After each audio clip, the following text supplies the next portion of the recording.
So I'm going to go ahead and go live on YouTube.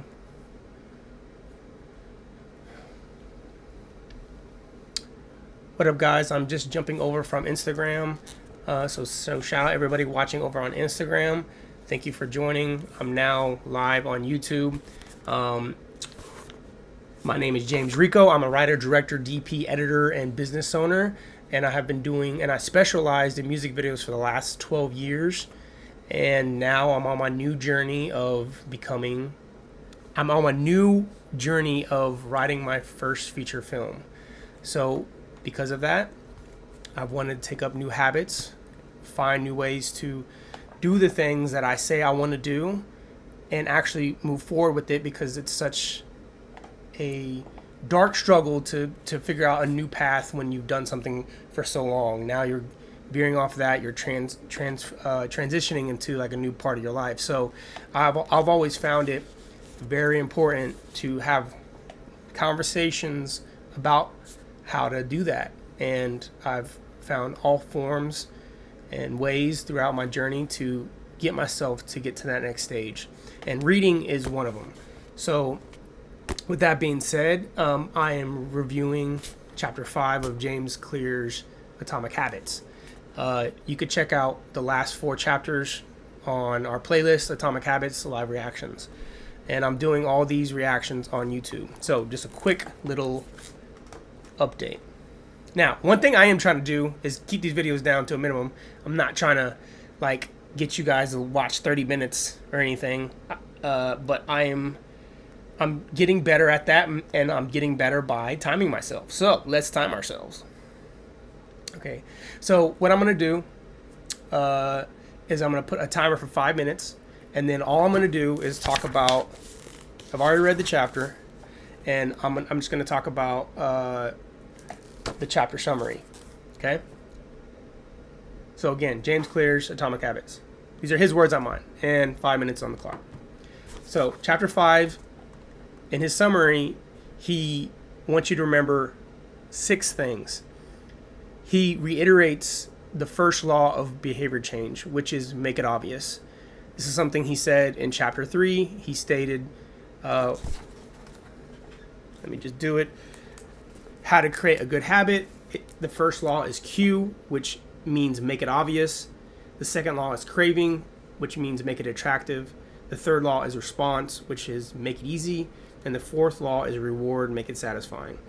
And I gotta be honest, when he says make it obvious, it was like I was really interested in what he meant by that, so I wasn't really sure.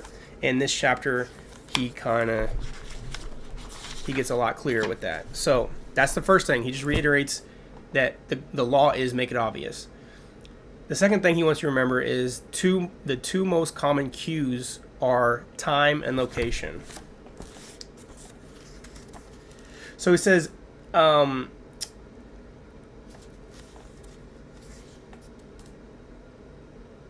there's this thing called implementation intention, and that is defined as a plan in which you make beforehand about when you're going to act. That is how you intend to implement a particular habit. 2 most common cues are time and location. Implementation intentions leverage both of these cues. So it's, broadly speaking, the format for creating an implementation intention is when situation X arises, I will perform response Y. So he says hundreds of studies have shown that implementation intentions are effective for sticking to our goals, whether it's writing it down, the exact time and date of when you will do the thing that you say you're going to do, or recording the time of this appointment. So he says people who make a specific plan for when and where they will perform a new habit are more likely to follow through. Too many people try to change their habits without this basic detail figured out. We think we can live it up to chance and hope that we will just remember to do it or feel motivated at the time. An implementation intention sweeps away foggy notations. Many people think they lack the motivation when what they really lack is clarity. It is not obvious when and where to take the action. Some people spend their entire lives waiting for the time to be right to make an improvement. So, again, the simple way to make this is this is the strategy again. Form the sentence: I will blank behavior at blank time at this blank location. For instance, I will meditate for 1 minute at 7 a.m. in the kitchen. If you want to exercise, I will exercise for 1 hour at 5 p.m. in the local gym. So again, he's saying to remember, creating an implementation intention is a strategy you can use to pair a new habit with a specific time and a location. He says being specific about what you want and how you will achieve it helps you say no to the things that derail the progress, distract your attention, and pull you off course. We often say yes to little requests because we are not clear enough about what we need to be doing instead. So I'm gonna come back to that point because that's a good one. But the fifth thing he says to remember about this chapter is habit stacking. And this is a strategy you can use to pair a new habit with a current one. So what is habit stacking? We'll figure that out. So he says he defines another. He gives a story about a guy that they coined the term the Diderot effect, which was this man that was super poor, and once he got money, he purchased this really nice garment, right? And when he noticed that all his belongings in his house had nothing compared or anything was similar to what he had on, he thought, okay, well, now I need a new rug, and now I need a new couch, and now I need... Oh, my timer went off. Okay, let's see here. 7 minutes.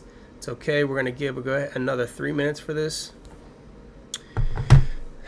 So he basically says this law, this Diderot effect, states that obtaining a new position often creates a spiral of consumption that leads to additional purchases. So it's kind of like each action becomes a cue that triggers the next behavior.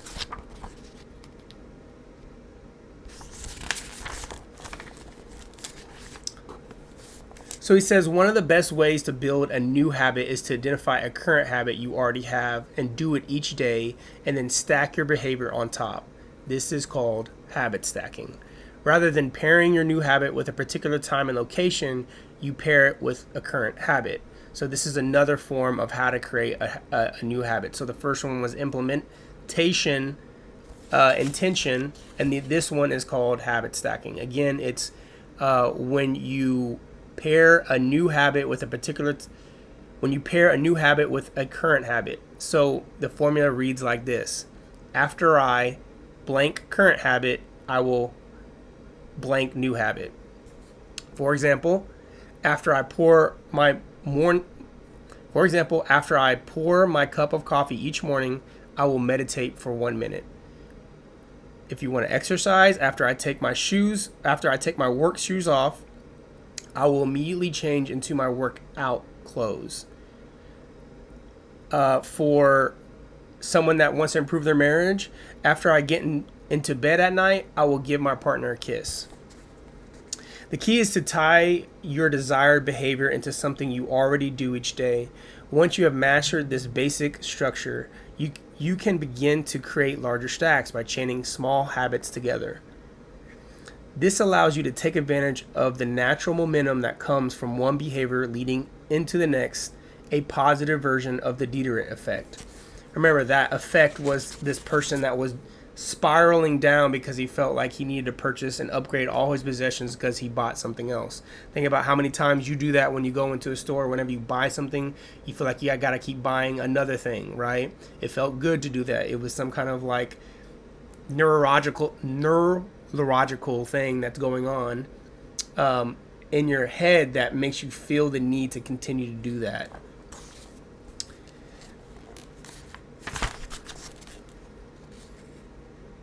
He says overall habit stacking allows you to create a simple set of rules that guide your future behavior.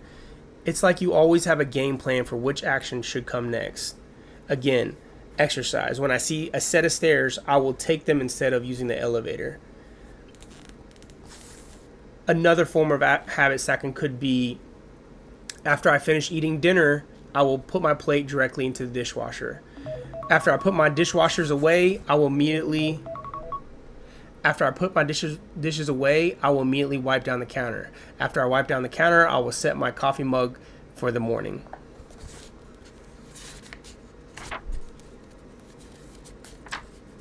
Again, habit stacking is a formula. It's the last thing he says. Habit stacking is a formula. After I current habit, I will then new habit. He says the secret to creating a successful habit stack is selecting the right cue to kick off the things. Okay.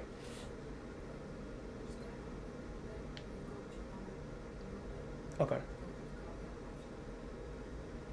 All right. Love you. Let me know when you get there.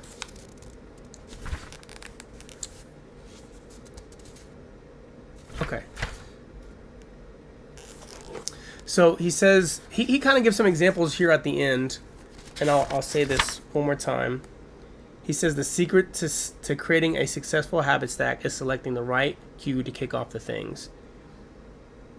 He says in the first column, write down the habits you do each day without fail. For example, get out of bed, take a shower, brush your teeth, get dressed, brew a cup of coffee, so on and so forth. The second column would be write down the things that happen to you without fail. Meaning the sun rises, you get a text message, the song you're listening to ends, the sun sets. He says, armed with these two lists, you can begin searching for the best place to then layer your new habit into your lifestyle. So, making this a little personal for my own, I'm going to go back to what he said before.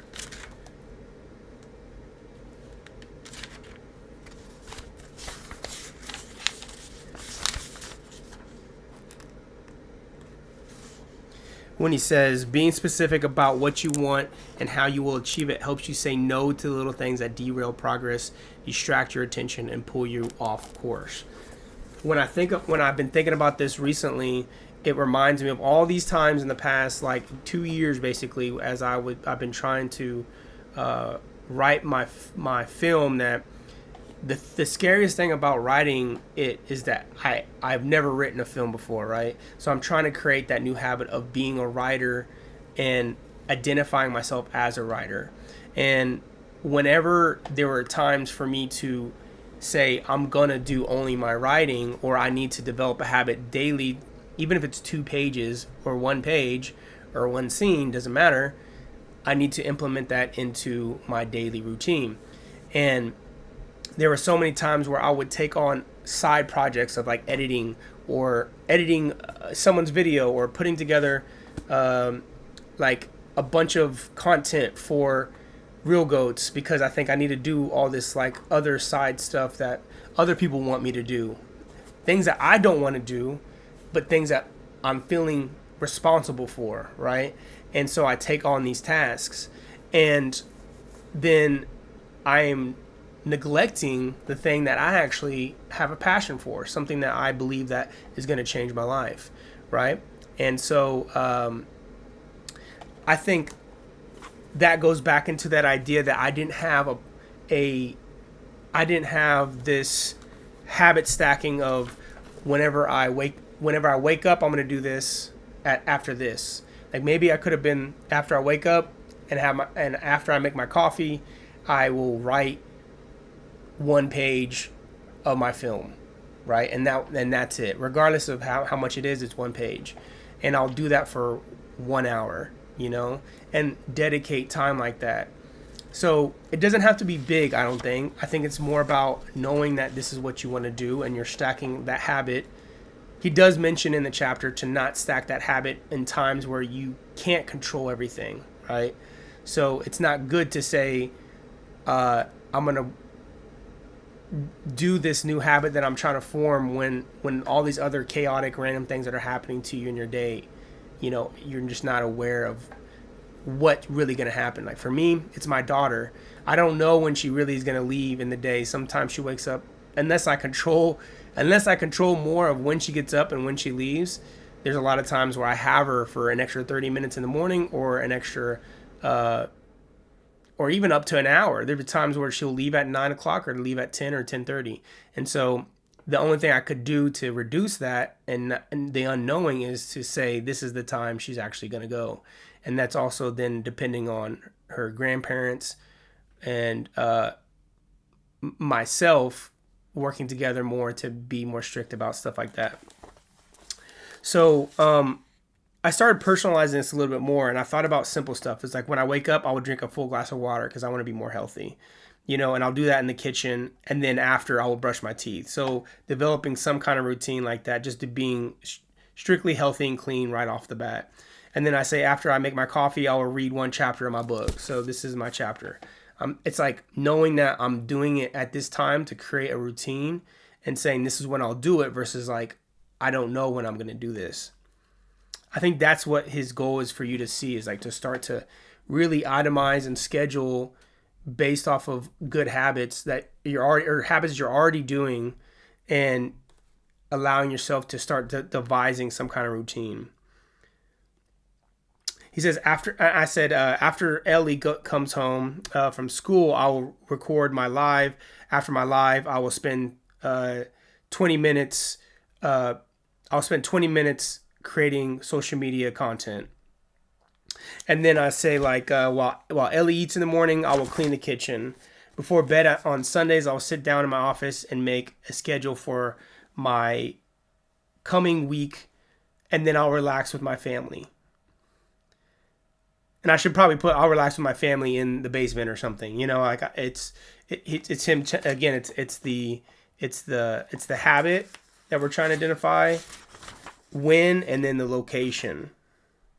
So, anyways, I think as I'm trying to look towards what could also help me is just pulling out my Google Calendar. Yesterday, when I started reading the chapter 4, I started the Google Calendar. After I read this chapter, I went ahead and made my next 2 weeks schedule, and I said, okay, let's just stick to this. And I'm not overestimating or overriding what I'm gonna do. I'm giving myself leeway. I'm leaving gaps for times where I don't know what's gonna happen, and also making sure that I'm getting work done that I need to get done. So I'm creating the new habits of my writing, knowing when I'm going to write, and then when I'm setting myself up for, I need an alarm. I usually get up without an alarm, which is like 7:30, but I need to push myself to get up earlier. I need to push myself to get up at 6 so I can have an extra hour and do my extra reading, my meditation, and all these things that I do in the morning prior to my daughter getting up. About 4 or 5 months ago, I was doing that on a regular basis for maybe half a year. I had stopped after like 4 months ago in February. But prior to that, I was getting up in the morning by 6:30. It was always fluctuating. I'm not going to lie. And then I would pray and meditate and journal and start my day with a lot of affirmations. And those things help me push forward. So, I'm finding that what he's teaching is stuff that I would do, but I wasn't realizing I was doing, and why it benefits me. So that's what I think I realize more and more now, is the more I hold on to the habits that I'm trying to create, keep moving forward, no matter if other people understand them or not. It's what my goals are. It's what I want and what I need to do, because I want to be happy. You want to be happy. So do the things that help you get there. Change yourself from procrastination. Change yourself from bad habits.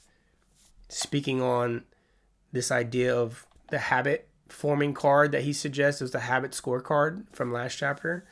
Understanding like when you do certain things, and are you identifying, is the thing that you're doing, the habit that you're doing, related to the identity you're trying to become? If it's not, then you should stop doing it. and you should say it out loud. He teaches you to point and call. Again, remember, chapter 4 was point and call. If you see yourself about to do an action, I'm going to eat this slice of pizza. And if it's not in relation to a person that lives a good, healthy lifestyle, if you're identifying as a healthy person, if you're identifying as an athlete, if you're identifying as a fit person, you're probably going to look at that pizza and say, that's not a habit that I need to form. And you look at it differently.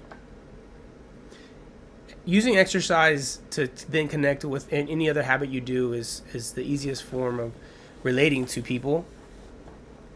But it's like, if I relate it to video production, I want to accept this job in music videos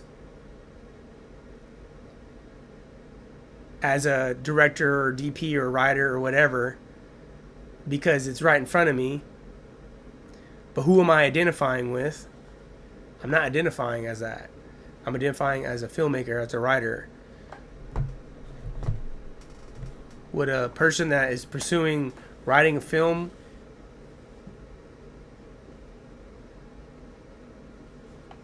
take on a project that's going to maybe take 2 weeks and distract them from what is really important? Probably not, So I think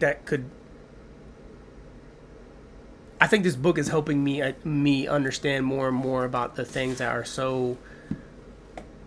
It's more about like what direction am I trying to really go with my life. So I become more and more clear. I become more and more happy with the things that I'm deciding to do, and I become less afraid of the decisions that I'm making based on some of these teachings. So I hope that you enjoyed this chapter. I hope that you're figuring out yourself. I hope you had a great, safe 4th of July week and weekend. If you don't have it, Atomic Habits, James Clear, we were reading. I have another book that's already been suggested to me. It talks about anxiety. So I'm not going to read that yet, but we're going to finish this book. We're already on page...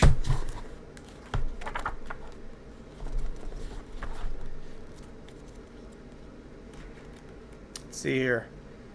We're already on page 80. And there's only 250 pages in this one. Already on page 80, so we're getting there. All right, till next time. Appreciate you guys tuning in.